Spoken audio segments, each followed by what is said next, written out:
Bum bum bum bum bum bum bum bum bum bum bum bum bum bum bum bum bum bum. If you know me or know anything about me, you know I'm a huge Star Wars fan.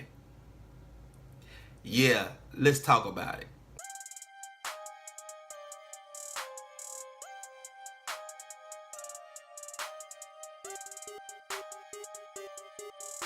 Yo, what up? It's your boy Black with Black TV, where we give you reviews and hip hop news. And today I'm gonna be doing a review on Rogue One, a Star Wars story. Man, I was waiting a whole year for this movie to come out, even after The Force Awakens.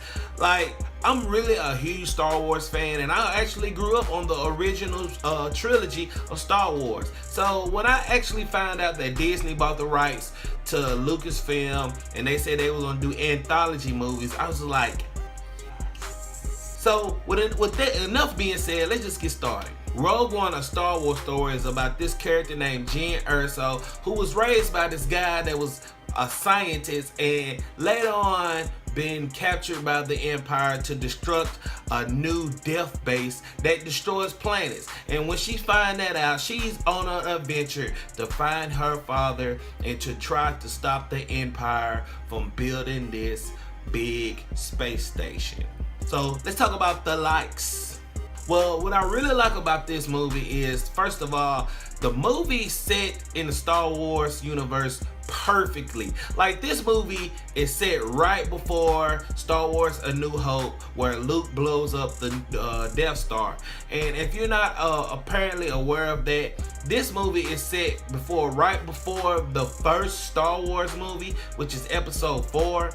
And I would say that this movie is, the story is very set on what is. This is actually a war movie. Like, this isn't for kids. Like, this movie is actually catered to adults, and I really like that. Visually, it looks great. Like, Lucasfilm and Disney had put together this movie beautifully. Like, the locations, the planets, the CGI characters. Like, they did a lot of Benjamin Button technology, if you get what I'm saying, in this movie. I'm not gonna give away no spoilers, but as far as the visual effects go, this is awesome. It looks grand, beautiful, and on that note, I really like that. The third act is like a big battle.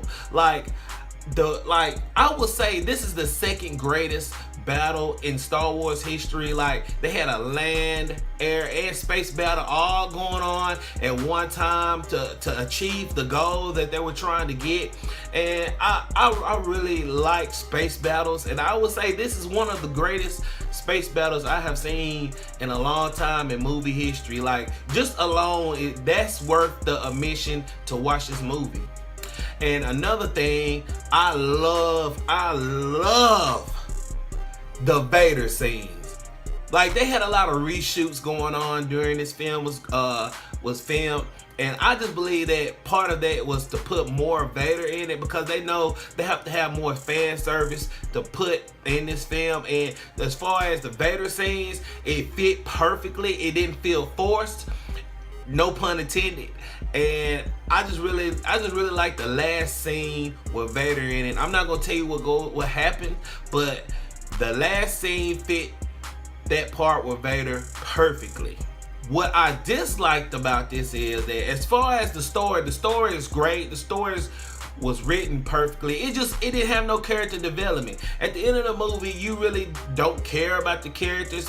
You didn't have anything invested in the characters, because they didn't have no backstory. They didn't really explain anything about the characters. They just popped up in the movie, like, so he does this, so does that.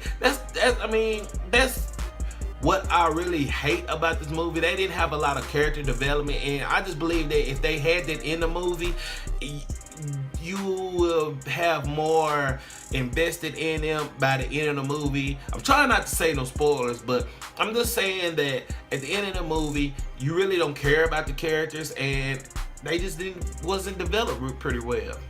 And for non-Star Wars fans, I just hate they didn't have an opening crawl. They don't have an opening crawl in this movie, and I just think that if they had an opening crawl, it would explain a lot for non-Star Wars fans to tell them where this movie is, because a lot of people not aware. They actually think this is a sequel to Force Awakens, which it isn't. And I just think that if they had that opening crawl to explain everything, I think that would have been fit perfect for the non-Star Wars fan. And another thing I really hate about this movie is that it starts off real slow. It's a real slow burn, but I promise you, it's well worth the third act. Like, if you can just wait and wait on the story to develop more, the third act will deliver perfectly. But as far as the first and third act, I mean, it's real slow. Like, it's a lot going on. There's a lot trying to explain, but as far as that, it's real slow and stuff. But as far as the movie whole, it's great. Let me go ahead and give Rogue One, a Star Wars story, a rating. I'm gonna give this a solid 8 out of 10, just because that this is the first crack Disney had that's out of the whole main Star Wars theme that they had made a side movie of Star Wars. I think they executed it perfectly. I think it's a great movie. I think you should quit watching this review and go see it now. And I mean, it's worth the ticket.